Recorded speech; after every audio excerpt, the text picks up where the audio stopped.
Buenas noches con todos. El día de hoy, estimados alumnos y profesores de la Facultad de Ciencias Administrativas y Recursos Humanos de las sedes de Lima, Arequipa y Chiclayo y las escuelas profesionales de Administración y Administración de Negocios Internacionales, Gestión de Recursos Humanos y Marketing, tengan ustedes muy buenas noches. Soy la profesora Miriam López Moscol. He sido designada por la facultad como presentadora de esta videoconferencia y me complace en presentar en esta 10ª jornada de intercambio de experiencias empresariales y de negocios, que constituye una experiencia de aprendizaje como complemento a la formación profesional de los estudiantes, diseñado como un espacio de reflexión y análisis y juicio crítico de las buenas prácticas empresariales y de gestión pública, que les permitirá conocer la versión de los actores principales del mundo del negocio. En esta oportunidad nos complace presentar a nuestro gran expositor, el doctor Michel Gary Lindo Matos, el cual nos va a tratar el tema de riesgos de una incorrecta gestión aduanera.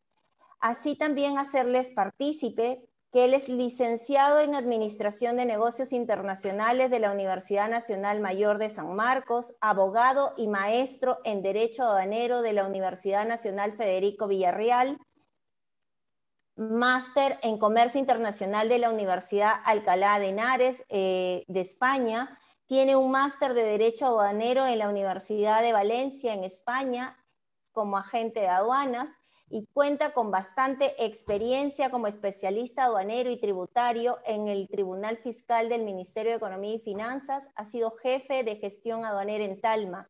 Actualmente él se encuentra desempeñando el cargo de representante aduanero en Servicios Aeroportuarios Andinos, SASA, que es el Grupo Investment Holding, en el cual tenemos bastante participación y vamos a aprender mucho con nuestro gran expositor. Asimismo, por favor, por tratarse de una actividad académica, les sugiero a todos los estudiantes no abandonar la sala de Zoom mientras está desarrollándose esta videoconferencia, y estén atentos para que después puedan elaborar una recensión de la conferencia, para la cual van a tener que ser presentada para sus profesores de asignatura. Asimismo, las preguntas que tengan que hacer para el expositor, se les sugiere, por favor, brindarlas a través del canal del chat, en el cual yo voy a después, al final de esta exposición, se va a hacer las preguntas. Sin más preámbulos, doy la bienvenida al expositor Michel Gary Lindo Matos con el tema riesgos de una incorrecta gestión aduanera. Puede proseguir. Buenas noches, buenas noches, profesora Miriam. Gracias por su presentación. Gracias a la Universidad San Martín de Porres por la invitación también. Yo he sido profesor en esta casa de estudios. Me da, me conmueve participar en este evento, en una de las principales casas de estudios, y además una de las que me dio la oportunidad de la enseñanza, ¿no? Ya más o menos hace 10 años comencé en esta universidad, siempre con temas aduaneros. En esta oportunidad vamos a analizar los riesgos importantes que se dan en una gestión, ¿no?, en un despacho aduanero, para analizar, digamos, en este proceso que es el despacho aduanero, en todas las etapas que existen, eh, verificar cuáles son los puntos claves y qué temas debemos prestar atención nosotros, los que estamos dentro de pues, de este mundo de la actividad aduanera o las operaciones aduaneras. Debemos identificar los riesgos importantes, porque esto genera pues costos, inclusive puede, no solamente es pérdida de dinero, también puede haber inclusive temas tan graves como delitos aduaneros. Vamos a ver, digamos, vamos a hacer un mapa general de los principales riesgos que se dan en la gestión aduanera, ¿no? Básicamente ese es el objetivo de esta exposición, ¿no? Identificar y analizar los principales riesgos que afectan la gestión aduanera, ¿no?, en nuestro país, a fin de, una vez identificar pues, los riesgos, poder tener un despacho aduanero exitoso, ¿no? Básicamente es el objetivo de esta exposición. Ahí, en cuanto al contenido, lo he dividido en los principales riesgos que existen, identificando, ¿no? Hay muchos riesgos en temas aduaneros, pero básicamente he seleccionado lo que para mi criterio son los principales. También los principales temas relacionados a esos riesgos, ¿no? ¿Qué temas de estudios se presentan en, en la actividad aduanera? Seguro que ustedes como estudiantes y también los que los que participamos en la actividad aduanera, que día a día sufrimos y convivimos con estos riesgos, lo vamos a ver y vamos a identificar, ¿no? En los cursos que llevan ustedes también en los estudiantes de negocios o estudiantes de derecho, vinculado con clasificación nacional, valoración, es decir, los temas que en el día a día ven como estudiantes de esta carrera, ¿no?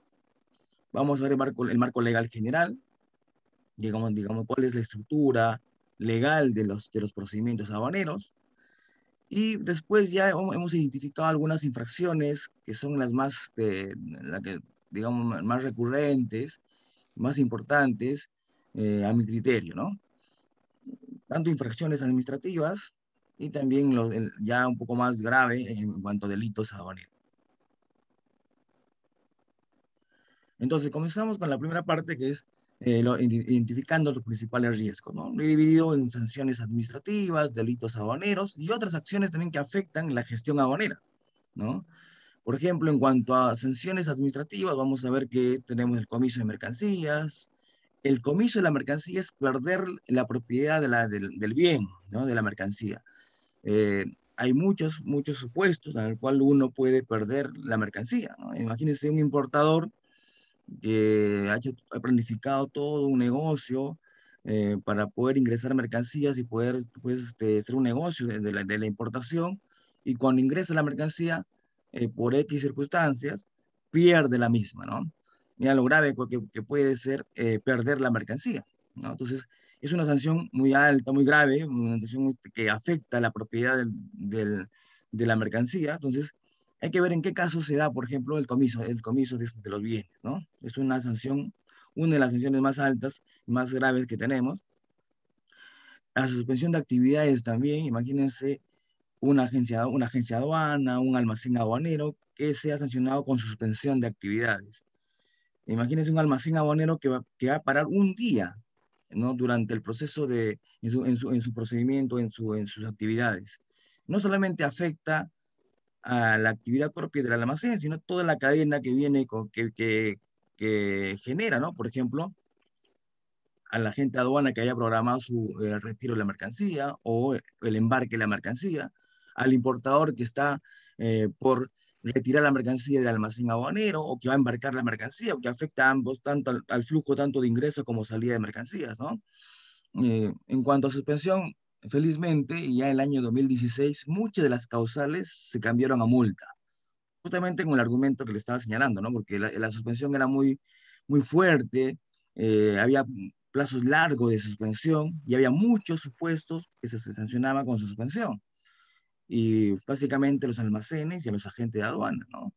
Había, por ejemplo, una suspensión que existía hasta el año 2016 por el hecho de que no esté pintado, o señalizado el paso peatonal dentro de un almacén aduanero, y eso generaba suspensión hasta que se regularice el error, ¿no? El hecho que, no que se está cometiendo.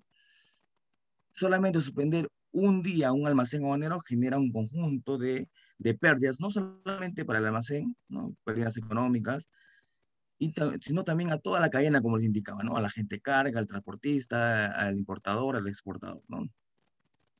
Tenemos la cancelación, que viene sería una sanción donde ya se deja sin efecto la autorización al operador de comercio exterior y todo lo que involucra, ¿no? Pérdida de trabajo, una empresa, y se le retira la autorización a una empresa para operar como un operador de comercio exterior. Entonces, es trágico que se sancione con la cancelación, ¿no?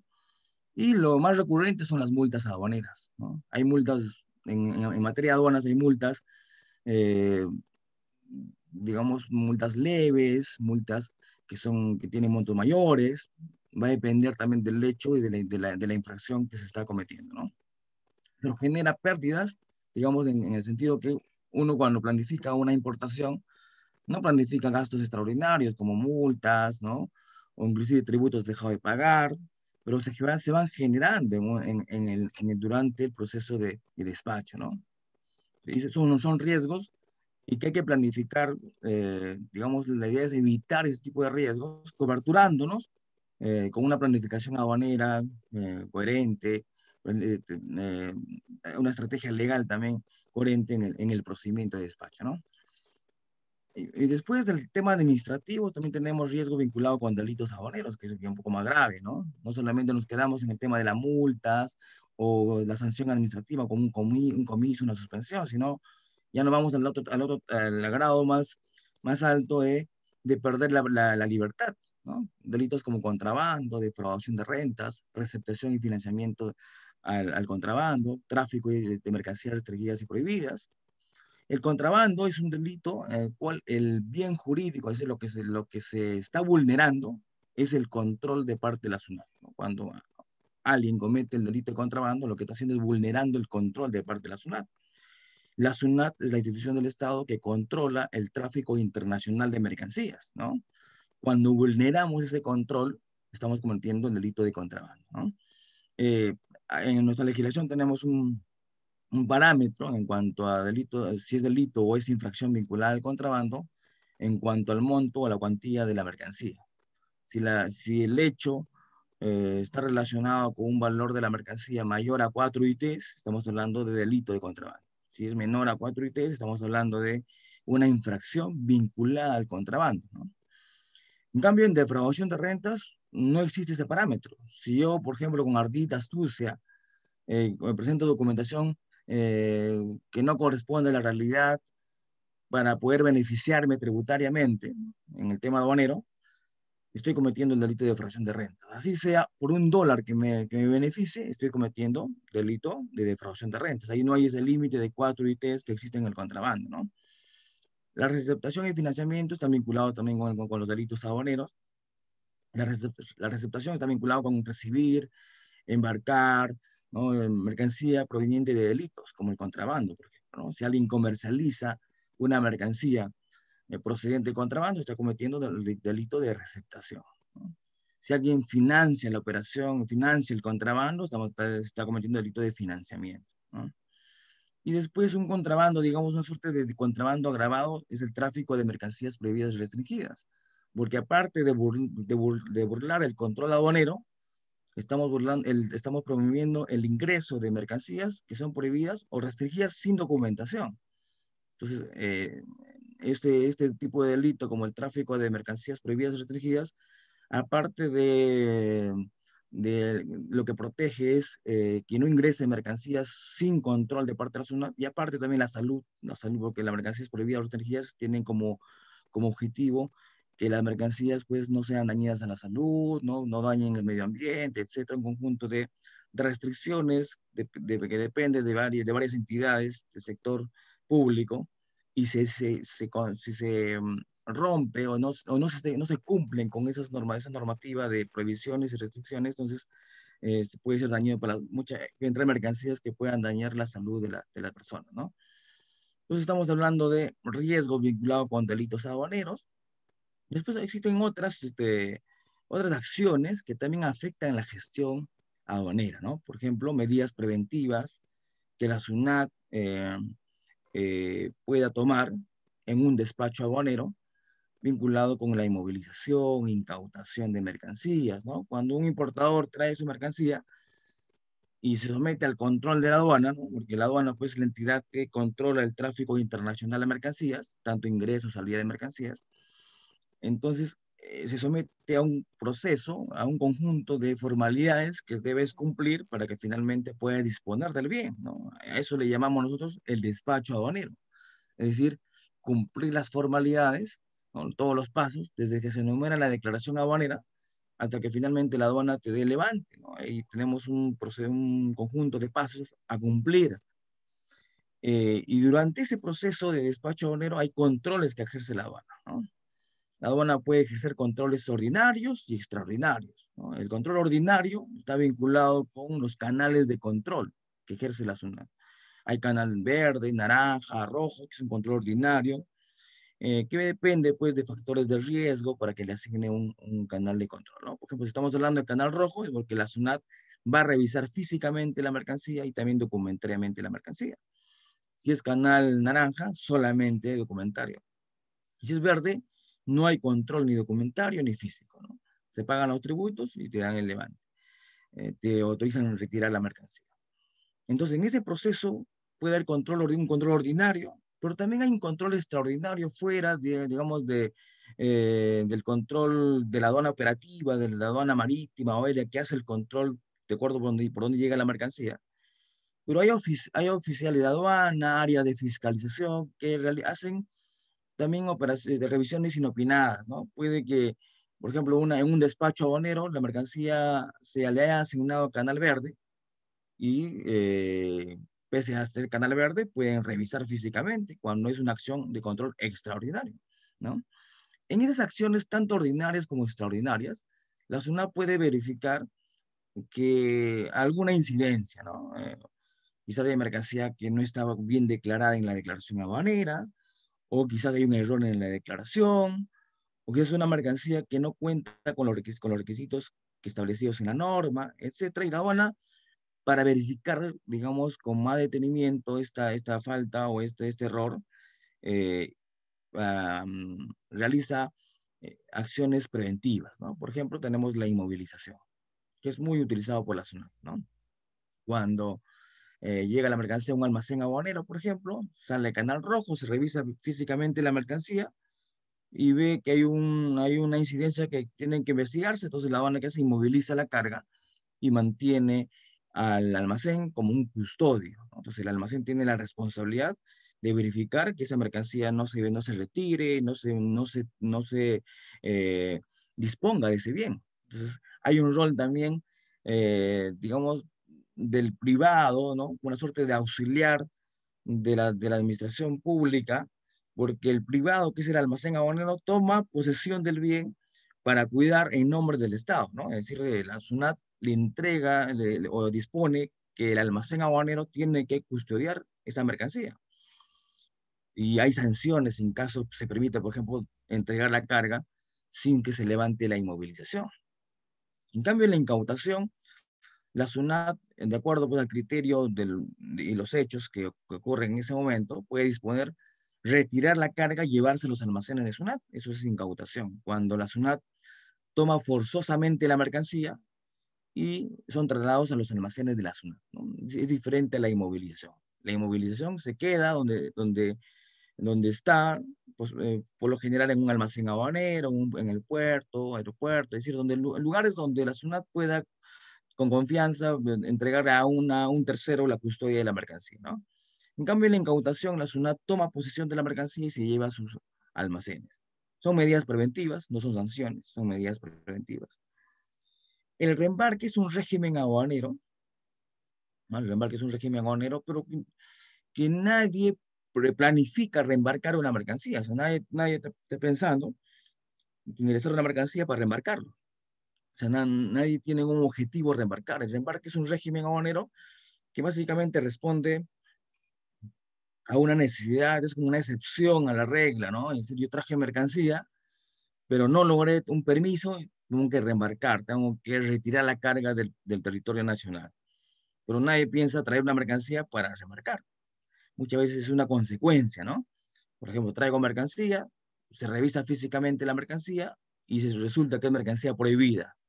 Entonces no va a seguir su proceso, entonces hay que reembarcar la mercancía. El reembarque en este caso será una consecuencia. Y afecta, ¿no? Porque si voy a reembarcar, yo planifiqué importar la mercancía, disponer del bien, poder comercializar, y no voy a poder hacer eso porque la mercancía tiene esa irregularidad. Entonces el reembarque es un régimen aduanero que permite la salida de la mercancía. No hay que confundir con una exportación. Cuando hablamos de exportación es la salida de una mercancía nacional o nacionalizada del territorio peruano. En cambio, el reembarque es una mercancía que sigue siendo extranjera, que no logró su finalidad de nacionalizar, ¿no?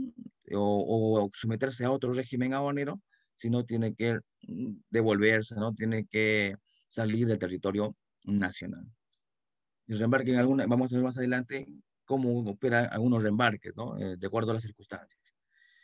Y el abandono legal también no es una sanción, es una situación jurídica donde que cae la mercancía por el incumplimiento a un plazo previsto en la norma, ¿no? Yo traigo una mercancía, importo la mercancía y tengo un plazo para destinar.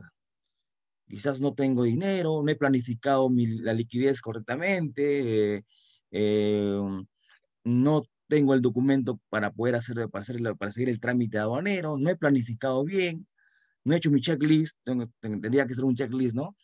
Todo lo que requiere para importar esa mercancía y estaba mal ese checklist, ¿no? Entonces, no voy a culminar el trámite aduanero o no voy a iniciar el trámite aduanero. Entonces, la mercancía va a caer en situación de abandono legal. Y digamos, lo grave del abandono legal es que la aduana puede disponer de la mercancía que está ahí en el limbo, que no se está siguiendo el trámite correspondiente. Entonces, puedo perder la mercancía cuando la aduana disponga de ese bien. La aduana puede rematar, puede adjudicar, puede destruir, puede entregar al sector competente esa mercancía que quede en abandono legal. Puedo recuperar, sí, la mercancía en abandono legal hasta antes que la SUNAT, ¿no? La aduana disponga del bien. Si la aduana ya remató y entregó a un comprador, ya no se puede recuperar. Si, por ejemplo, la aduana va a disponer de su destrucción, hasta antes que salga la mercancía del almacén, se puede recuperar. Pero si la aduana ya comenzó el proceso de destrucción y ya la mercancía fue retirada del almacén rumbo a lugares donde se va a destruir, ya no se puede recuperar la mercancía, pese a cumplir el procedimiento para recuperación de mercancía en abandono, ¿no? Si la mercancía está en abandono y todavía está en el almacén, se puede recuperar, ¿no? Pero es un riesgo, ¿no? Es otro riesgo porque puedes perder la mercancía, el abandono legal, ¿no? La reliquidación de tributos es un riesgo porque, eh, pues, cuando uno hace un proyecto de importación, igual que las multas, por ejemplo, ¿no? Uno hace un proyecto vinculado con los costos a la importación, todo lo que voy a pagar, la mercancía, los costos logísticos, ¿no? Los tributos aduaneros, pero mm, nadie dice, oye, ¿cuánto voy a pagar en multas? ¿Cuánto voy a pagar en tributos adicionales? Capaz estoy clasificando mal la mercancía, estoy asignándole un valor que no corresponde a la mercancía. Digamos, a veces muchos conocemos un plan de importaciones, no nos ponemos en esa realidad, ¿no? O sea, en lo trágico, ¿no? Digamos, y debería ser parte también de la planificación, las contingencias que se deben dar, porque estamos sujetos al control. La SUNAT va a controlar el despacho aduanero y puede haber tributos mal calculados, puede haber eh, una mala clasificación del producto, una asignación del valor de forma incorrecta, o que no me acogí correctamente a un acuerdo comercial que pensaba que me iban a liberar de tributos. Entonces, eso puede generar tributos adicionales a pagar en una importación. Y esos tributos adicionales pagados en una importación pueden generar que la ganancia que yo pensaba, ¿no? Que estaba proyectando una ganancia en ese negocio de la importación, no sea la que se pactó, la que estaba visionando, ¿no?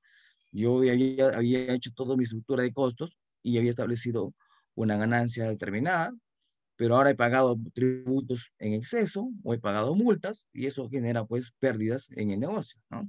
Y son riesgos vinculados al despacho aduanero. ¿Qué temas, qué temas son los más habituales, digamos, que se presentan como riesgos en el despacho, ¿no? Tenemos a la valoración aduanera, por ejemplo, ¿no? Por mi experiencia, yo trabajé en el sector público aproximadamente 10 años, entre SUNAT y el Tribunal Fiscal, viendo justamente temas aduaneros, y bueno, el privado ya más o menos 7 años en el sector privado. He visto que uno de digamos, de los temas más recurrentes, ¿no? Y del problema más recurrente en temas aduaneros es la valoración aduanera, ¿no? Donde la SUNAT objeta el valor que tú declaras en la DAM, ¿no? Eh, Te ajusta el valor, lo que nosotros decimos, hay un ajuste de valor, del valor declarado, ¿no? Ustedes de las que realizan compra-ventas internacionales, ¿no? Pactan un precio, Va a depender pues del Incoterm en el cual ustedes estén negociando. La compra-venta puede estar en FOB, en CFR, en CIF, etcétera. Eso depende de las partes, ¿no? Y hay un precio pagado por ello, ¿no? Después, cuando vamos a iniciar el trámite aduanero, le vamos a entregar nosotros como importadores, le entregamos toda la documentación al, a mi agente de aduana, que es el que va a hacer el trámite aduanero, ¿no? De entregarle la factura comercial, el documento de transporte, el seguro, el documento de seguro, si existe una poliseguro, porque puede que no haya asegurado mi mercancía. Va a depender también del Incoterm que sea pactado, ¿no? Entonces, le entrego un conjunto de documentos y en base a esa documentación que yo le entregue a la agente de aduana, el liquidador de la agencia de aduana va a llenar llena la declaración aduanera, ¿no? Llenará, y va a tener que identificar el valor FOB de la mercancía, por ejemplo, va a tener que identificar el flete, el seguro y otros ajustes que se puedan dar en esa transacción. No importa en qué Incoterms uno pacte, ¿no? Puedo yo pactar en CIF, en CFR, como les indiqué, pero siempre hay que identificar el FOB, porque en la declaración aduanera te pide que coloques el FOB, ¿no? Por fines de, digamos, de la información que te solicita en el trámite aduanero.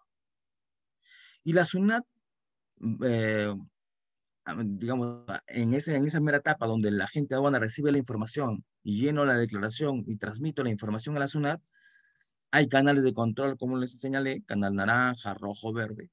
En un canal rojo, naranja, uno de los controles que la SUNAT sí o sí va a realizar es verificar el valor que estoy declarando, ¿no? Entonces, como yo he declarado un valor FOB ahí en la declaración aduanera, la SUNAT tiene su base de datos para verificar otros importadores cómo han declarado sobre ese valor FOB, ¿no? Sobre una mercancía idéntica o similar en términos FOB. O sea, cuál es el precio unitario que han declarado otros importadores para esa misma mercancía, una mercancía idéntica o una mercancía similar, ¿no? Tiene una base de datos la SUNAT para ello, que es el CIBEP, el Sistema de Verificación de Precios. Entonces, lo que la SUNAT hace es una comparación, ¿no? Compara el valor que tú has declarado versus el valor que tiene en su base de datos. Si la SUNAT verifica que una mercancía idéntica o mercancía similar a la que estoy importando, otros han declarado con valores mayores, entonces la SUNAT va a generar una duda, le genera a la SUNAT una duda razonable, ¿no? Es decir, oye, ¿por qué en esa importación, por este lapicero, han declarado $10? En cambio, tú estás declarando por este lapicero, estás declarando 5. Qué raro, ¿por qué tú 5 y los demás 10? Si es el mismo lapicero, la misma calidad, etcétera, según lo que han declarado, ¿no? Entonces la SUNAT tiene una duda razonable y comienza un procedimiento que le llamamos nosotros el procedimiento justamente de duda razonable, donde le dan opción al importador a presentar la documentación que acredite que lo que ha pagado, los 5 que ha pagado, es lo que realmente ha pagado, ¿no? Porque si tú, por ejemplo, tienes tu factura comercial que dice 5, tienes la transferencia bancaria, la forma como, el medio de pago que has utilizado, y dice 5, ¿no? Puede ser una transferencia bancaria, una carta de crédito, el medio de pago que utilizas para pagar, dice 5. Tu estado de cuentas en el banco, el movimiento bancario, tus documentos contables, todo dice 5. La SUNAT debería respetar los 5, pese que otros han declarado 10 por esa misma mercancía. Porque la premisa en el sistema de valoración es respetar el precio realmente pagado o por pagar, o sea, el valor de transacción. Sin embargo, si no tienes documentación que te respalde, porque eres un importador que no eres responsable, no es formal, no tienes la documentación, no eres ordenado, no tienes la contabilidad al día, tu documentación de pago no están bien llenadas, no archivas adecuadamente toda esa documentación, entonces vas a defenderte, ¿no?, sin herramientas. La SUNAT te va a notificar para que le presentes la documentación y tú como importador no le vas a presentar documentación, entonces la SUNAT simplemente lo que va a hacer es desconocer los $5 porque no has acreditado el precio realmente pagado por pagar, ¿no? Y la SUNAT va a tomar como referencia los $10. Entonces ya no vas a pagar tributos en base a 5, sino en base a 10. Y eso va a generar tributos dejados de pagar, tributos adicionales, ¿no? Entonces, en eso consiste la valoración aduanera, es decir, en analizar el valor que se declara ante SUNAT, el valor con efectos aduaneros, ¿no? En un primer término, es tu agencia aduana, con la documentación que le presentes, lo que se declara en base a la documentación, pero la SUNAT puede controlar ese valor, ¿no? Verificar si está bien o no declarado ese valor en la declaración aduanera de mercancías, ¿no? Entonces, un tema muy importante es la valoración aduanera. Otro tema importante es la clasificación arancelaria, la clasificación vinculado con identificar el código arancelario que corresponde a una mercancía. Para calcular tributos, yo necesito dos puntos importantes. Uno es el valor, o sea, el monto sobre el cual se aplica el porcentaje del derecho arancelario, ¿no? Cuando uno importa mercancías y quiero calcular tributos, tengo que saber la tasa que corresponde a esa mercancía. Si es una tasa de, por ejemplo, de 11%, de 6%, o sea, ¿qué tasa le corresponde a esa mercancía? Es una pregunta que siempre se hace cuando uno quiere importar. ¿Y cuánto voy a pagar en tributos por esta mercancía? Porque hay muchas mercancías que tienen de valor en cero, o sea, casi 70% de mercancías pagan, no pagan derechos a valores. Pues sí pagan otros tributos de la importación como IGB, impuesto de promoción municipal, impuesto selectivo de consumo, que son otros tributos a la importación. Pero para saber cuánto voy a pagar en tributos, tengo que clasificar el producto, la mercancía. Hay un documento que se llama arancel de aduanas, es una norma, y lo que establece es, lo que es arancel de aduanas, establece una nomenclatura de mercancías. Ubicas la mercancía en esa nomenclatura y al costado está la tasa que le corresponde a esa mercancía. Entonces, si yo me equivoco en clasificar, por ejemplo, que la mercancía se clasifica una subpartida A que paga 6%, y la SUNAT durante el control, así como controla el valor, también controla la clasificación arancelaria. Entonces, durante el control señala la SUNAT que no es 6, sino es 11. Entonces, voy a pagar un 11% del valor del bien. Y no debí pagar un 6% del valor. Entonces, al subir la tasa de 6 a 11%, también generamos tributos dejados de pagar y también multa por incorrecta asignación de su partida. La multa es una sanción atribuible, en este caso, a la agente aduana, pero los tributos dejados de pagar lo tiene que pagar el importador, ¿no? Entonces, hay un riesgo vinculado con la clasificación arancelaria, ¿no? Si yo clasifico mal, puedo dejar de pagar tributos por esa mala clasificación y eso va a generar multas y tributos dejados de pagar, ¿no? La valoración y la clasificación van de la mano porque ambas temáticas están vinculadas con el cálculo de tributos. El valor vinculado con la base imponible y la clasificación está vinculado con la tasa, con la cuantía, ¿no? La alícuota que corresponde aplicar. Otro tema también recurrente viene a ser el tema de mercancías prohibidas, restringidas, ¿no?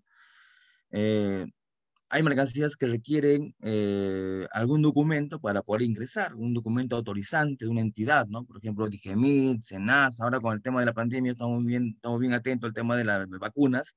Las vacunas son mercancías restringidas, por eso que necesitan autorización de DIGEMIT para poder ingresar, ¿no? Las mercancías prohibidas son aquellas que no pueden ingresar, ¿no? Que no pueden ingresar. Son mercancías, por ejemplo, bebida con la denominación pisco, es mercancía prohibida, no puede ingresar, ¿no? O, por ejemplo, autopartes para vehículos usadas, tampoco, ¿no? No puede ingresar. Vehículos usados más allá de 2 años de antigüedad, tampoco no pueden entrar, son mercancías prohibidas. Restringidas son aquellas mercancías que sí pueden ingresar, pero previa autorización del sector competente. Ahí tenemos mucho trabajo por hacer, ¿no? Mucha investigación, mucho por simplificar, ¿no? Si bien es cierto, tenemos a la ventanilla única de comercio exterior como una suerte de plataforma que pretende unificar todos los procedimientos o todos los trámites, ¿no? Pero hay mucha legislación dispersa, hay diversas entidades que controlan de acuerdo al sector y entonces hay toda una problemática en la actualidad sobre este tema, ¿no? Porque aparte que te generan multas, porque si tú traes una mercancía pensando que no es restringida y la aduana cuando revisa la carga verifica que es restringida, entonces, primero que hay una multa por destino de mercancía restringida. Y dos, la mercancía no va a seguir su proceso, inclusive se puede reembarcar, ¿no? Entonces, pero lamentablemente muchos de los importadores en el día a día, cuando comienzan a hacer un proyecto, se preguntan, ¿esta mercancía será restringida o no será restringida? Hay canales para verificar, digamos, ahí está la página de SUNAT, la página de la BUCE, pero lamentablemente no hay una uniformidad en cuanto a la información que se brinda, ¿no? Debería haber una suerte de plataforma o una respuesta rápida de la entidad competente para señalarnos si la mercancía es restringida o no restringida. Es un problema del día a día que vivimos los que estamos dentro de este mundo aduanero, ¿no? Porque a veces hay mercancías que aparentemente no es restringida y finalmente la entidad señala que sí es mercancía restringida, ¿no? Y por un análisis quizás técnico que hace la entidad, pero que eso no es no es muy, no hay mucha información, no es tan, digamos, no hay canales tan rápidos para poder comunicarnos de nosotros, ¿no? Si es o no mercancía restringida. Debe haber una suerte de predictibilidad, ¿no? Por eso le decía que hay mucho por mejorar ese procedimiento, ¿no? Otro riesgo importante que se da en el despacho aduanero es la aplicación de preferencias arancelarias, el Tratado de Libre Comercio. El Perú tiene varios tratados de libre comercio ya operando, ¿no? Que nos estamos beneficiando en el día a día. Los importadores se benefician de los tratados de libre comercio porque traen mercancía y pagan menos tributos porque se acogen a las preferencias arancelarias de ese acuerdo comercial. Los exportadores también envían mercancía y cuando ingresan la mercancía a ese país también ingresan con menos tributos. Entonces, benefician a ambas partes, tanto importadores como exportadores. Pero hay procedimientos que seguir, hay formatos que se presentan. Para yo cogerme a una preferencia arancelaria, debo cumplir básicamente tres requisitos. Primero, negociación, es decir, que la mercancía que estoy importando, en caso de importación, la mercancía que estamos importando debe estar negociada en el acuerdo, es decir, era su partida, ese código que representa la mercancía debe estar en los anexos del acuerdo comercial. A eso le llamamos nosotros negociación, porque no todo el universo arancelario, no todas las mercancías se acogen a un acuerdo comercial. Es un tema de negociación entre las partes, ¿no? Le dice, hoy China le dice a Perú, esta es mi lista en la cual yo te doy beneficios. Y Perú le dice, esta es mi lista de mercancías donde yo te doy beneficios. Entonces, primero hay que analizar si esta mercancía que yo pretendo importar está o no está en la lista de beneficios. ¿Y cómo me doy cuenta si la mercancía está o no está en la lista de beneficios? Clasificando la mercancía, ¿no? Entonces es muy importante, por ejemplo, todo está vinculado. En este caso de la clasificación está vinculado también con la aplicación de preferencias. Entonces el primer requisito es justamente el tema de negociación. El segundo requisito es el tema de origen de la mercancía. Digamos, todos los requisitos, los tres que les voy a mencionar son requisitos eh, que se deben cumplir sí o sí, digamos, eh, si falta uno, no puedo acogerlo, ¿no? El segundo requisito es el origen de la mercancía. Es decir, para yo acogerme a un acuerdo comercial, la mercancía que está ingresando debe ser originario del país parte, ¿no? Si me quiero acoger al beneficio del TLC Perú con China y estoy importando mercancías, la mercancía que está ingresando debe ser originaria de China. ¿Y cómo acredito que la mercancía sea originaria de China? Con un certificado de origen, con una prueba de origen, ¿no? Y ahí cada acuerdo comercial me indica cómo debo probar el origen, con certificados de origen, con declaraciones de origen, ¿no? Y cada acuerdo comercial me dice qué formato debo usar. Algunos tienen un formato preestablecido, como el caso del TLC con China. Algunos no tienen un formato preestablecido, como el TLC con Estados Unidos. Algunos me señalan que tiene que estar firmado por una entidad competente, otros basta con que firme el exportador o el productor, como el TLC con Corea, por ejemplo. Entonces, todas esas formalidades de cómo se emite el certificado va a depender de cada acuerdo comercial.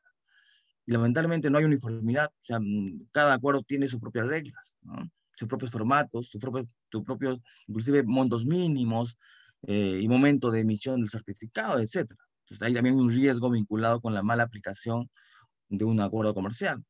Si yo presento un certificado de origen que no cumple los requisitos señalados en el acuerdo, entonces no me voy a poder beneficiar, ¿no? Si no cumplo el requisito de negociación, no me beneficio. No cumplo el requisito de origen, no puedo beneficiar. Y el último requisito es expedición directa o tránsito directo. Es decir, que la mercancía venga directamente del país parte hacia el Perú, ¿no? De China a Perú. puede pasar por terceros países solamente por tema de tránsito o transbordo o almacenamiento temporal, producto justamente de la travesía, ¿no? Pero lo que no puede hacer es que la mercancía de China ingrese al comercio en un tercer país y después ingrese al Perú. Ahí no puedo beneficiar, porque ya no estaría cumpliendo la figura del tránsito o expedición directa. Entonces ahí también hay riesgos vinculados con la aplicación. Por ejemplo, yo había hecho mi plan de importaciones pensando que me voy a coger al TLC y en vez de pagar 11% de valores, se iba a calcular en base a 0% de valor. Entonces había una cantidad de tributos que me estaba ahorrando, digamos, ¿no? Pero cuando ingresa la mercancía al país, hago mi trámite aduanero y lo hice mal. No presenté un certificado de origen de acuerdo al formato establecido, o el certificado, o no se cumplió el tema de la expedición directa. Entonces, no he cumplido los requisitos para acogerme al acuerdo comercial, por lo tanto, pierdo el beneficio, ¿no? Otro tema importante es la aplicación, por ejemplo, de beneficios también, como el drawback, en caso de exportadores, por ejemplo, ¿no? Si yo soy un exportador y planifico como parte de mis ingresos el acogimiento al drawback, ¿no? El drawback es un beneficio aduanero, donde el cual yo por exportar una mercancía, puedo ser un exportador, pero no solamente, no cualquier exportador, un exportador productor, un productor exportador, es decir, que he participado en todo el proceso productivo de la mercancía que se va a exportar, o he encargado todo parte del proceso productivo. Ahí soy un productor exportador, exporto la mercancía y el Estado me da un beneficio que es el 3% del valor FOB del producto exportado. Pero tengo que cumplir ciertos requisitos. Por ejemplo, ser productor exportador. No puede ser que yo vaya, por ejemplo, a Gamarra, compro polos, pongo en una bolsa y exporto. No, y no soy productor exportador, estoy comprando y exportando. Para ellos no es el beneficio. Pero si yo, por ejemplo, he comprado el insumo en el mercado nacional con la tela, o he importado la tela, y he encargado a un tercero para que fabriquen los polos. Después retiré los polos y he encargado para que puedan hacer unos logos dentro del polo. Y recojo los polos ya con las pinturas, ya confeccionado, y le pongo la bolsa y exporto. Ahí sí califico como productor exportador, porque he encargado todo parte del proceso productivo. Soy un productor exportador y al momento de exportar me acojo a este beneficio y el Estado me va a entregar el 3% de valor FOB del producto final. Pero así como es rápido el procedimiento, porque cuando yo exporto, hay una suerte hay un plazo para acogerme formalmente a este régimen, solicito el drawback, todo es electrónico hoy en día, y hay unos plazos cortos en el caso del acogimiento al drawback. Sin embargo, la SUNAT después te puede fiscalizar. La SUNAT tiene 4 años computados a partir del 1 de enero del año siguiente, el cual recibiste el beneficio para fiscalizarte si si te acogiste bien o no. Y hay un conjunto de requisitos que debes cumplir, ¿no? Eh, Quizás no eres productor exportador, quizás como le dije, compraste y exportaste el producto final, no hubo ningún cambio, no participaste en ninguna etapa productiva, entonces no te correspondía el drawback y tienes que entregar el beneficio.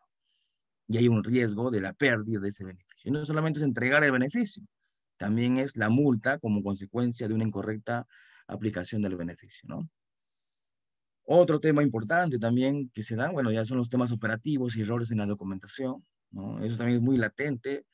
Cuando voy a importar o voy a exportar, debo revisar la documentación que sustenta mi operación, ¿no? Las facturas, el documento de transporte, certificados de origen, los permisos.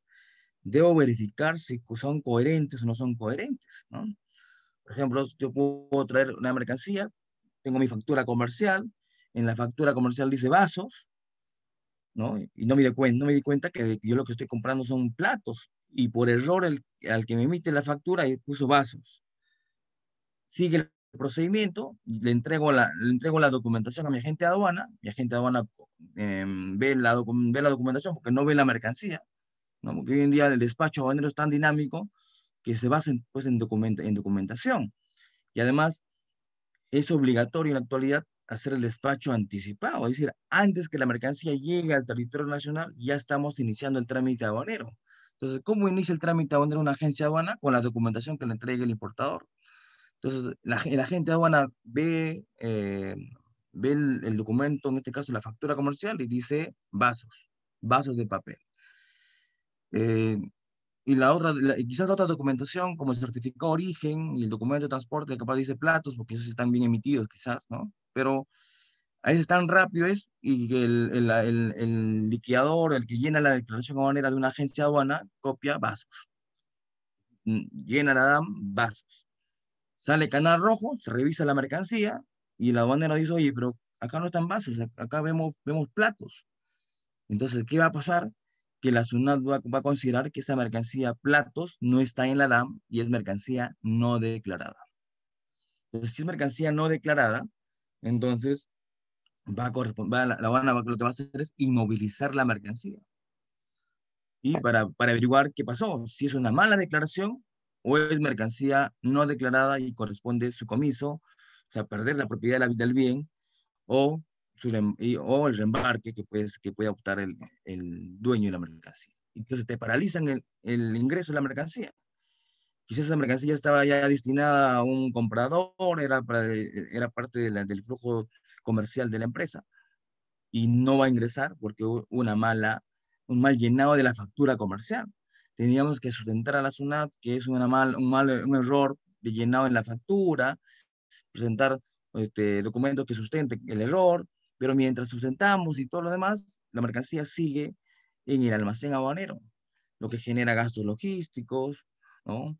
Pérdida, inclusive se puede echar a perder la mercancía, pierdes contratos si ya tenías previsto que la entrega de ese bien en un determinado tiempo. Entonces, una mala revisión de la documentación te puede llevar justamente a ese tipo de riesgo, ¿no?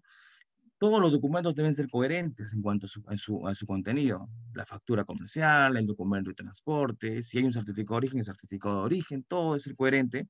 Y eso depende que se revise previamente la documentación. Se tiene que revisar la documentación. Muchos de los importadores y exportadores por el día a día le gana el tema operativo, ¿no?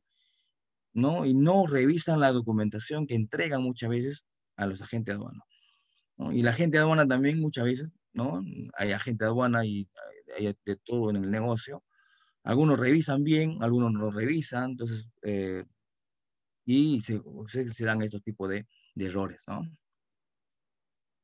Entonces, considero que estos son los principales temas que se dan. Hay más problemas, ¿no? Más temas vinculados con riesgos aduaneros, pero considero que estos son uno de los más usuales, ¿no?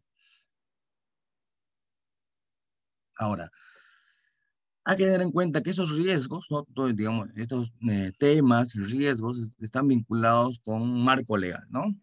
Que hay que conocer. No es que solamente el abogado de la empresa tiene que conocer la legislación, ¿no? Desde el gerente, el operativo, todos deben conocer la legislación porque es el día a día, ¿no?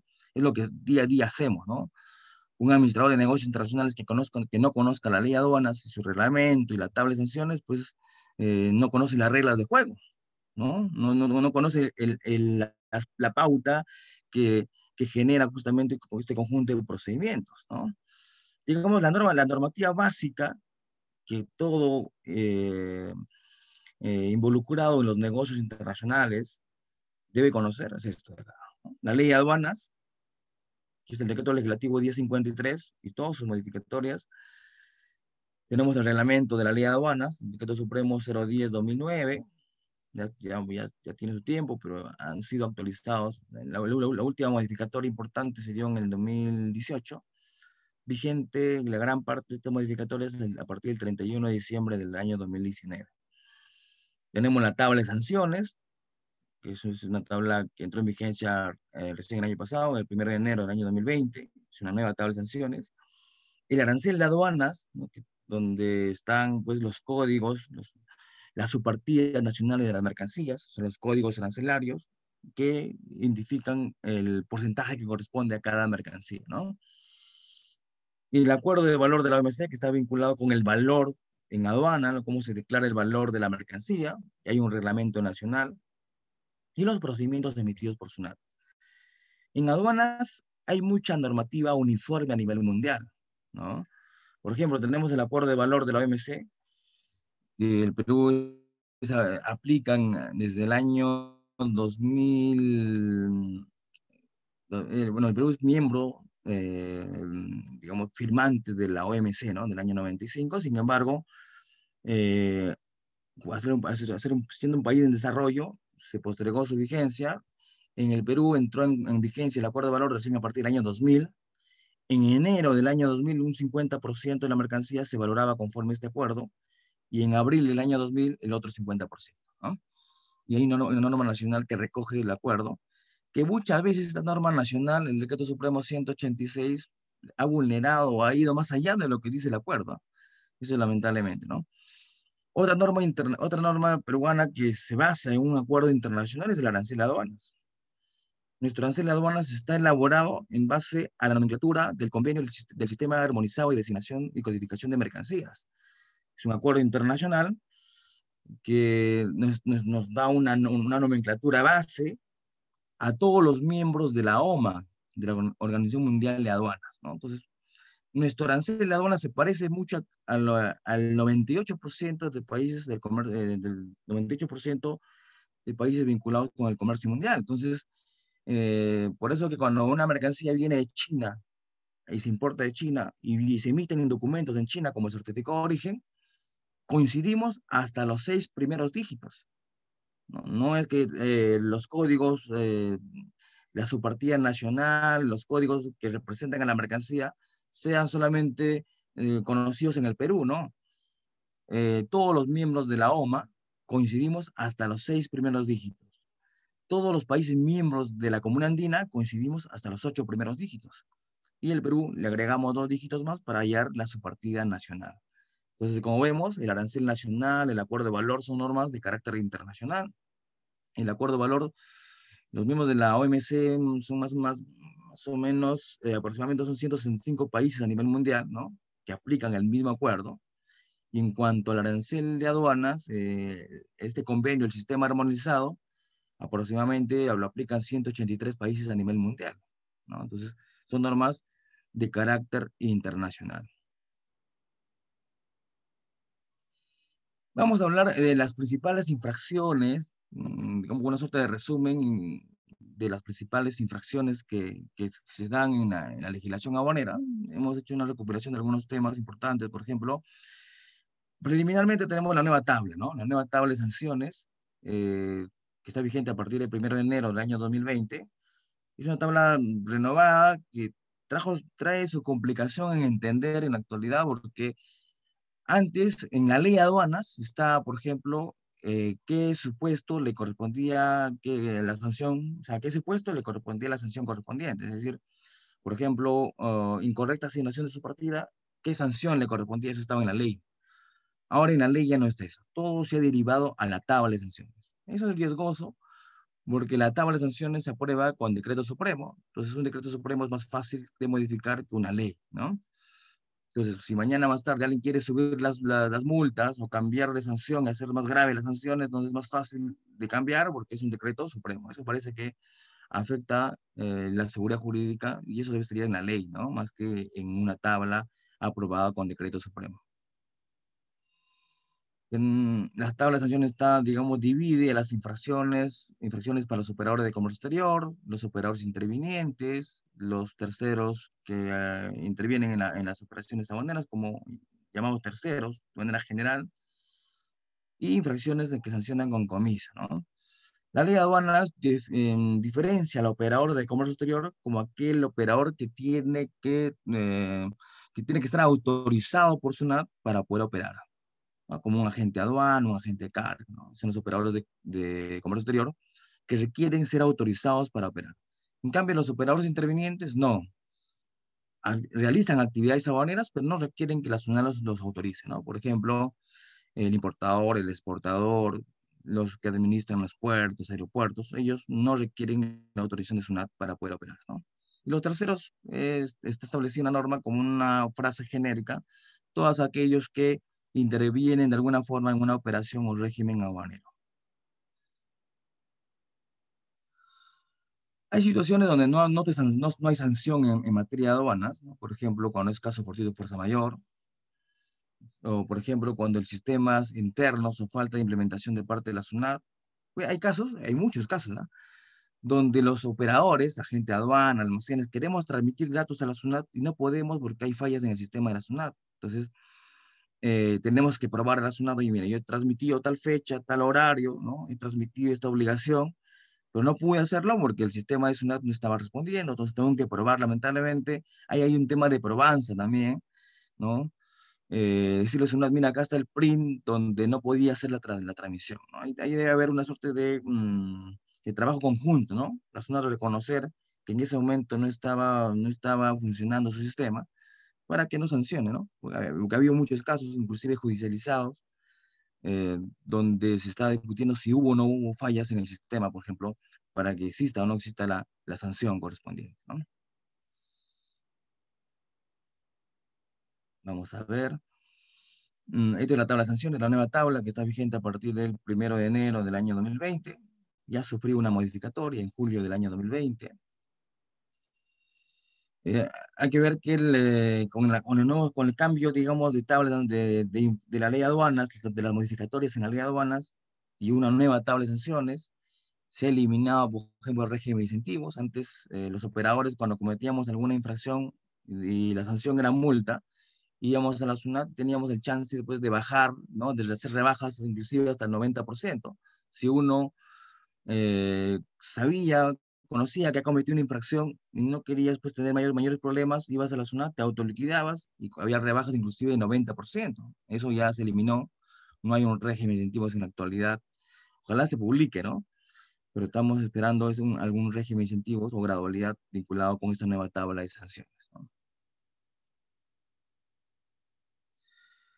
Acá he separado algunas infracciones comunes, por ejemplo, infracción por destinar mercancías prohibidas o restringidas. Más o menos les comenté que cuando yo ingreso a mercancías, pensé que la mercancía no era restringida, ¿no?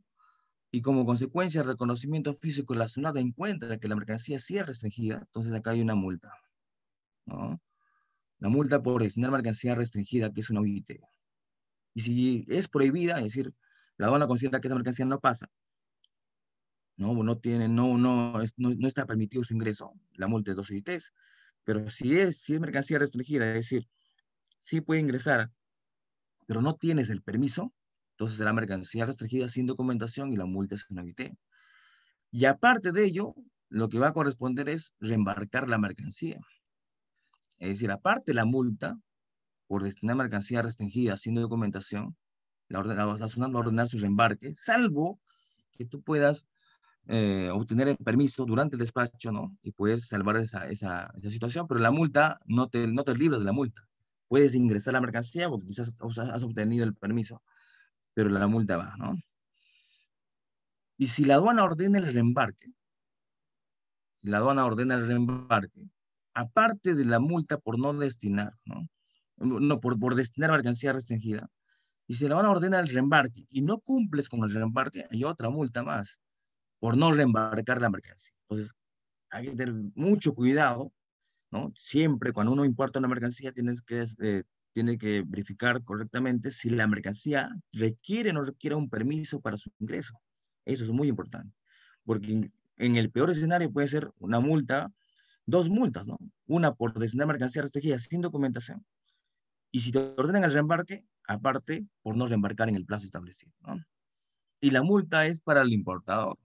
La multa es para el importador. Hasta el 31 de diciembre del año 2019, la multa era para la agente aduana. A partir del 1 de enero del año 2020, la multa es para el importador.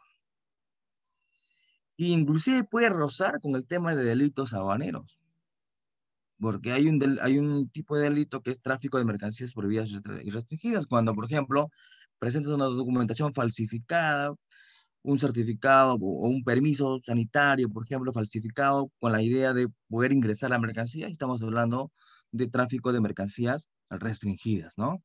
Con voluntad, conocimiento, pretendes ingresar una mercancía restringida sin la documentación correspondiente, ¿no?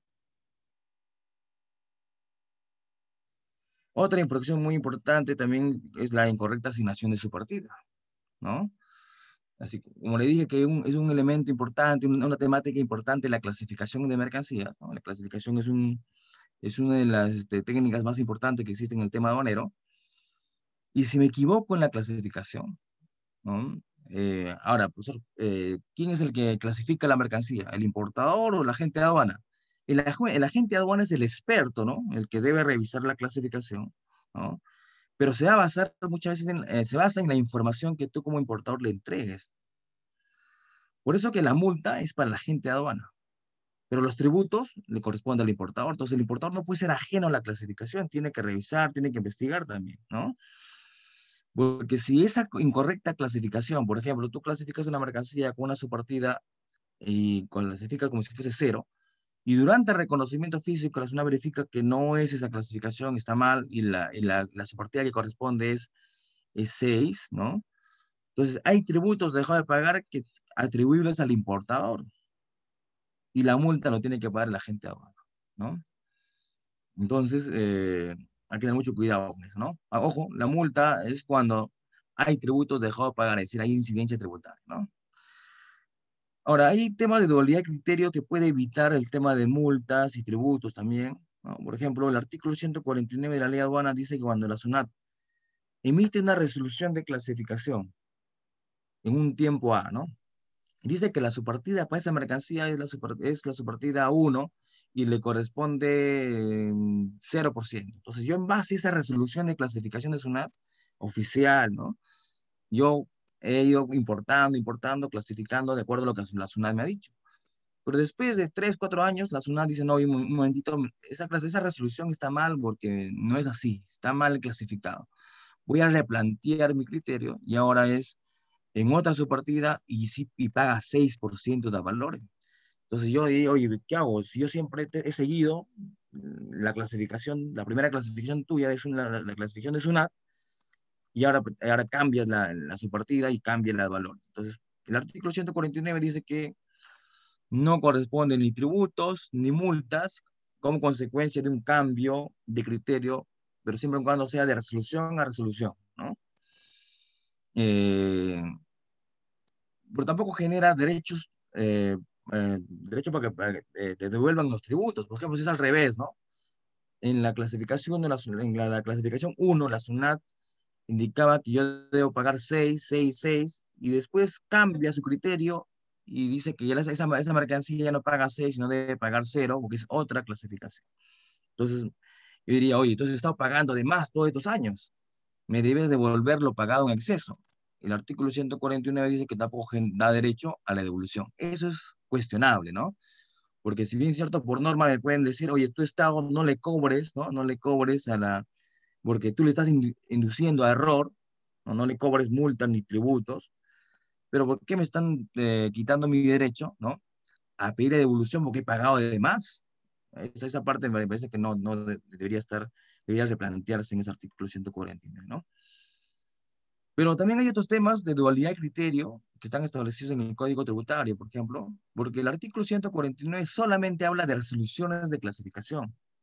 Pero ¿qué pasará cuando yo importo la mercancía, la SUNAT revisa la mercancía, un canal rojo, por ejemplo, revisa la mercancía, revisa la clasificación y le da visto bueno? Entonces yo como importador oye, si ha revisado la clasificación de esta mercancía, entonces siento como que una suerte de certeza, ¿no? Entonces, si el aduanero, el especialista de aduana, el funcionario aduanero ha revisado la clasificación, entonces ahora lo sucesivo voy a clasificar conforme esta declaración porque el especialista ha revisado y para él está bien, entonces le ha dado visto bueno. Entonces sigo importando y clasificando en esa mercancía. Pero quizás viene otro funcionario, me dice, no, esa no es la clasificación. Entonces ahí habría una dualidad de criterio, ¿no? Pero no estamos hablando de resoluciones, sino de acciones como un reconocimiento físico. Lamentablemente, el artículo 149 solamente habla de resoluciones. Entonces ahí tenemos que recurrir a otra norma, que es el artículo 170 del Código Tributario, pero ahí me perdonan solamente la multa e intereses. Los tributos los tengo que pagar. O sea, si yo estoy clasificando en base a una declaración aduanera que ha sido revisada, y en base a eso estoy importando y colocando la misma subpartida, Si después viene un otro especialista y dice, no, esa no es la clasificación, es otra, y eso puede generar tributos dejados de pagar y también multas, ¿no? La multa, no va a la multa porque el artículo 170 dice que como te inducieron a error, no hay multa, pero los tributos sí, lamentablemente, ahí sí van los tributos porque el 149 solamente habla de resolución a resolución, pero no habla de acciones como la revisión física de la mercancía, etcétera, ¿no? Y el Tribunal Fiscal, que es una entidad del Ministerio de Economía y Finanzas que ve en última instancia los temas aduaneros, ha señalado justamente que el reconocimiento físico eh, es una forma de plasmar un criterio de parte de la sociedad, ¿no? Eh, Profesor Sí, Lindo, un gusto en escuchar, pero justo quiero, como ya estamos un poco con el tiempo y la exposición está muy amena, justo tengo algunas preguntas de los ya, está bien, está que bien. están aquí. Tengo una pregunta y dice así, ¿cuál sería el mejor tratamiento para la importación de una donación, ya que hoy en día se viene realizando con mayor frecuencia debido a la coyuntura actual? Ya. En el tema de donación hay que tener mucho cuidado, ¿no? Yo he tenido experiencia sobre esto. Por ejemplo, en el año 2017, cuando el tema del friaje, ¿no? No, perdón, del niño, había muchas líneas aéreas, por ejemplo, que trabajaban, el almacén donde yo trabajaba tenía pues como socios comerciales muchas líneas aéreas y muchos querían donar, o sea, traer agua, traían maquinaria para atender justamente la de gracias, ¿no? Entonces traían la mercancía, llegaba, inclusive ya estaba en el Perú, y ellos y se enfrentaban a un procedimiento aduanero donde no hacían la distinción. Decía, oye, tienes que pagar los tributos, te decía. Pero no, pero es donación, quiero regalar la mercancía, quiero regalar, hacer una obra caritativa, etcétera. Entonces, no cualquiera puede someterse al régimen de donaciones. Digamos, ¿cuál es la particularidad de una donación? Es que no pago tributos, ¿no? Cuando una mercancía ingresa al régimen de donaciones, no se paga tributos. O sea, muchas empresas quieren traer y no pagar pues ningún tributo, quieren seguir lo mismo, ¿no? Pero para que se aplique ese régimen de donaciones, el que importa, el que hace el trámite aduanero, tiene que ser un perceptor de donaciones. No cualquiera es un perceptor de donaciones, ¿no? Por ejemplo, la empresa X ha logrado negociar el ingreso pues, de concentradores de oxígeno, por ejemplo, ¿no? Para ahora, para la pandemia. Entonces, tengo 100 concentradores de oxígeno que alguien me va a regalar allá en la China. Entonces quiero traer, llega la mercancía, vas a tener que, si tú quieres hacer el trámite aduanero y no eres una empresa calificada como perceptor de donaciones, entonces vas a hacer el trámite normal y pagar los tributos correspondientes y los permisos correspondientes y todo lo demás. En- Por eso, ¿qué hacíamos nosotros en esa oportunidad? Cuando cada vez que llegaba alguien con donación, le decíamos, hoy tienes que entregarle esa mercancía, tienes que transferir esa mercancía a Cáritas o a Defensa Civil, que son entidades perceptoras de donaciones, ¿no? Entonces, antes de ingresar una donación, tienes que, primero, si uno quiere ser perceptor de donaciones, tienes que tramitar, pues, hacer el trámite correspondiente, tiene que ser una entidad no gubernamental, ¿no? Para poder calificar como perceptor de donaciones, si no, no va a ser el trámite normal, pese que tu intención es donar esa mercancía, ¿no? Otra consulta tienen. ¿Qué sucede con el reembarque de una carga que no tiene un domiciliado? El reembarque que no tiene un domiciliado, o sea, que la mercancía llega al Perú y en el Perú no tiene domicilio, ¿a eso se refiere? Claro, no hay un domiciliado, exactamente. ¿Qué sucede en esos casos? A ver, eh, el que puede reembarcar la mercancía es el dueño consignatario, ¿no? O sea, el que va a hacer el trámite aduanero es el dueño consignatario. Si es un no domiciliado, va a haber un problema porque este no domiciliado no va a poder entregarle pues el mandato a la agencia de aduana. Es un caso similar, ¿no? Me acuerdo que es un caso similar, porque si no se puede entregar el mandato, no va a poder tramitar y esa mercancía se va a quedar en abandono legal, ¿no? Porque tiene que alguien entregar el poder, el mandato, para que la agencia aduana correspondiente realice el trámite aduanero, ¿no? Ahí hay un problema sobre el mandato, ¿no? Porque el domiciliado tiene que entregar, en este caso hay tres formas de entregar el mandato: electrónico, con un mandato electrónico con la clave del sol, ¿no? El otro con una carta poder ante notario público, otros endosando el documento, pero ese domiciliado, como no está en el Perú, va a haber una complicación para entregar ese mandato a a este no domiciliado, ¿no?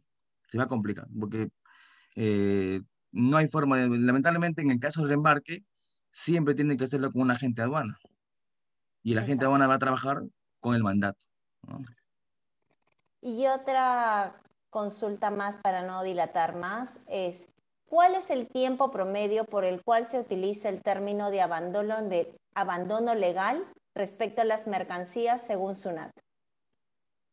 El abandono legal, hay plazos, ¿no? Que está regulado en el artículo 178 de la ley de aduanas, ¿no? Va a depender si es despacho anticipado o despacho diferido.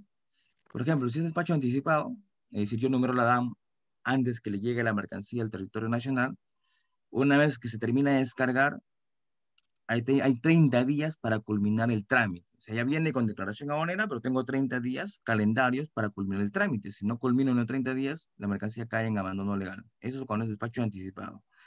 Cuando es despacho diferido, es decir, la mercancía llega al Perú y recién se va a iniciar el trámite aduanero, ahí hay dos momentos.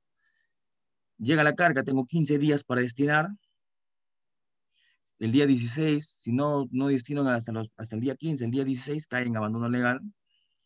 Se puede ampliar por 15 días más, por razones justificadas, entonces si amplías por 15 días más, el día 31 caería en abandono legal, ¿no?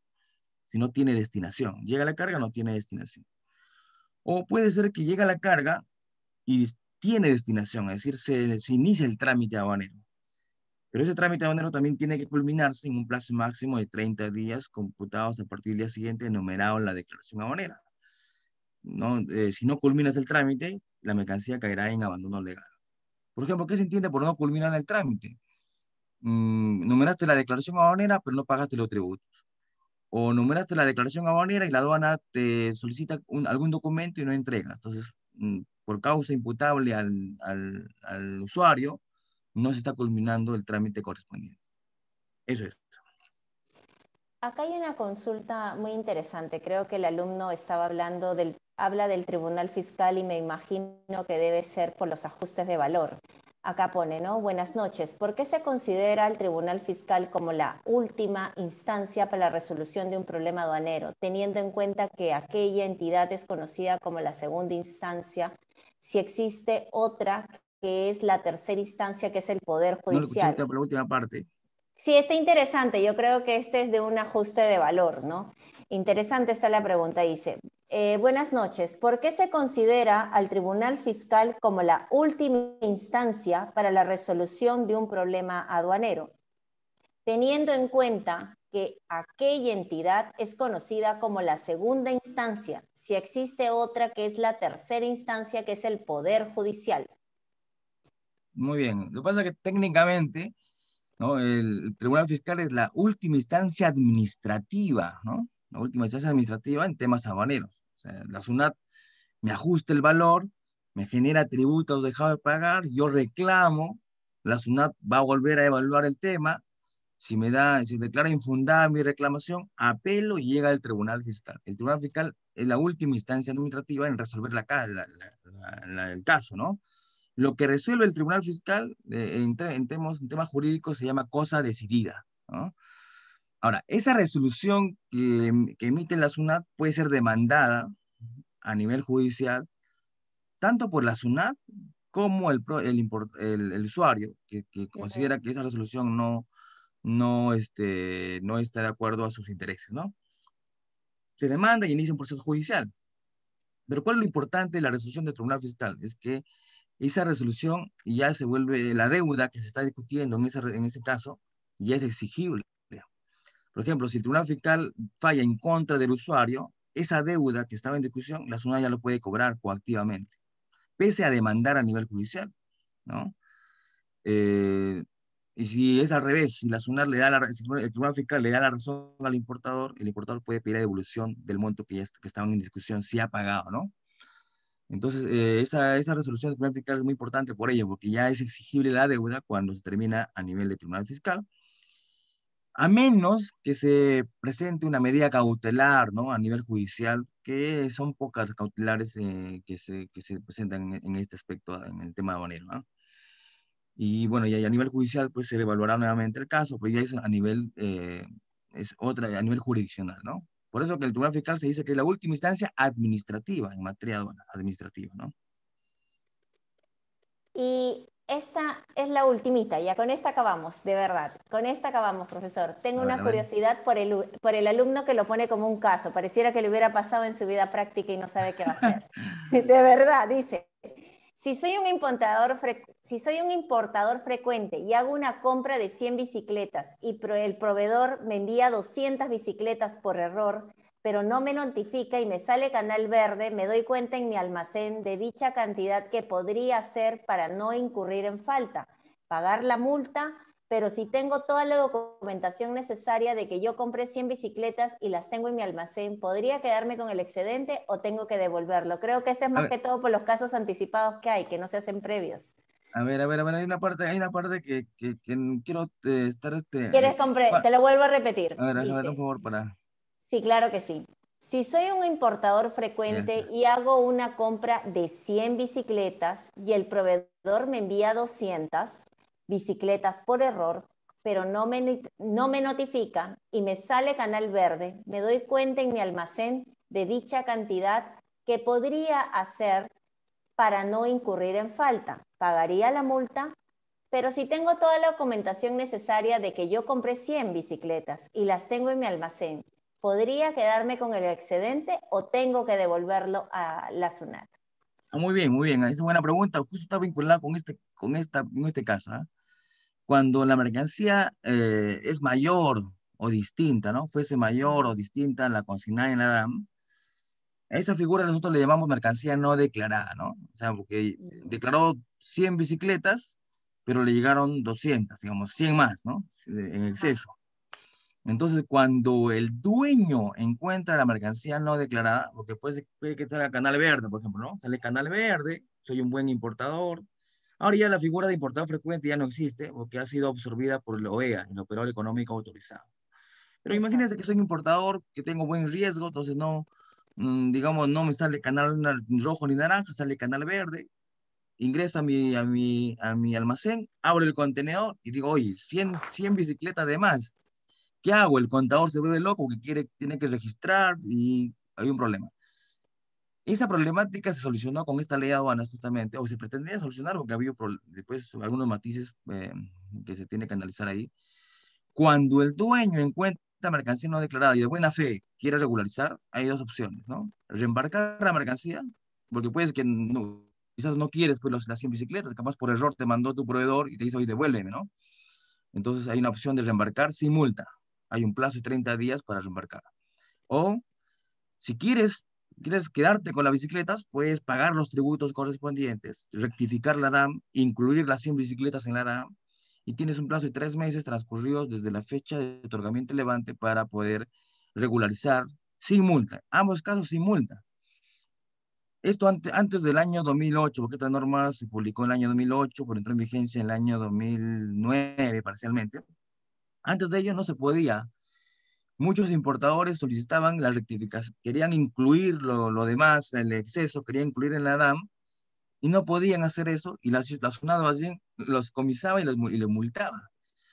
Entonces, a raíz de eso salió esta norma, el artículo 145, y le dan una suerte de beneficio al importador que de buena fe quiere regularizar. Puede reembarcar sin multa o declarar los tributos, no pagar los tributos y corregir la declaración aduanera también sin multa, pero siempre y cuando lo realicen los plazos establecidos, porque si no realizan el plazo establecido ni el reembarque o la rectificación, la mercancía se va a quedar incomiso, o sea, se pierde la mercancía.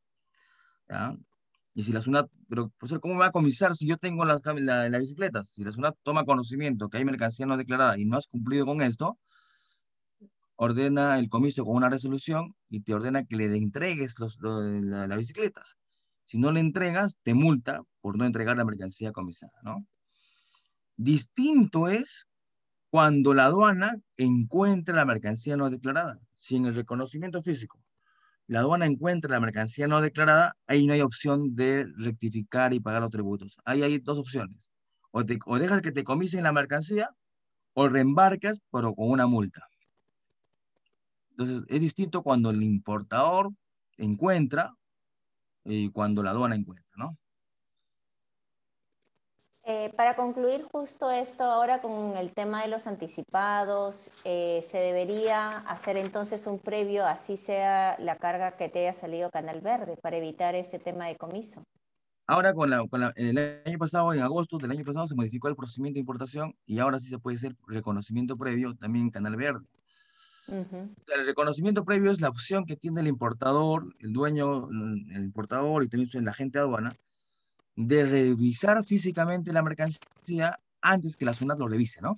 O sea, Sí, por ejemplo, puede exactamente. ser un despacho anticipado, llega la carga ya con declaración aduanera, pero quizás está mal declarado porque está basado solamente en papeles, ¿no? En el despacho anticipado yo le entrego la documentación, el buque está en travesía y el que arma, el que llena la DAM, se basa solamente en los papeles. Entonces, el reconocimiento previo me da la oportunidad de ver qué llegó y en base a la información que está, si hay algún error y poder rectificar.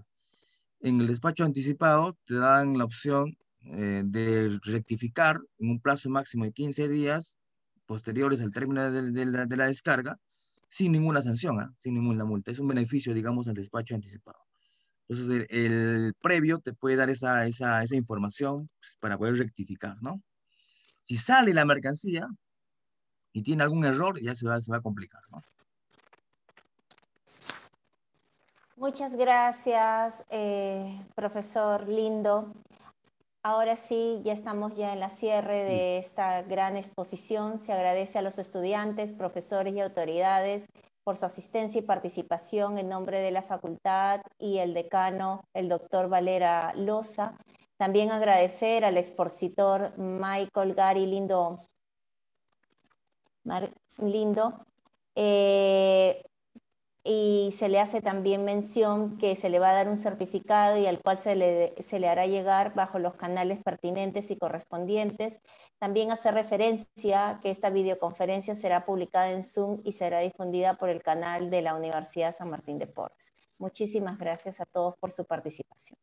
Gracias, profesora Miriam. Y gracias a todos también por su participación. Y bueno, es la única recomendación en temas habaneros, ¿no? Es eh, hay que leer la norma que está presente, hay que tener bien presente la norma, ¿no? Aduanera. Pese, nadie, digamos, no todos somos abogados en las operaciones aduaneras, pero es la regla de juego, tenemos que conocer. Eso es muy importante, ¿no? Administradores, economistas, ingenieros industriales, todos los que participan de alguna forma en las operaciones aduaneras, tienen que conocer de alguna forma estas reglas de juego que son las normas que hemos explicado en este caso, ¿no? Gracias por la oportunidad, ya pues hasta otro momento. Muchas gracias y muchas gracias a todos. Hasta luego.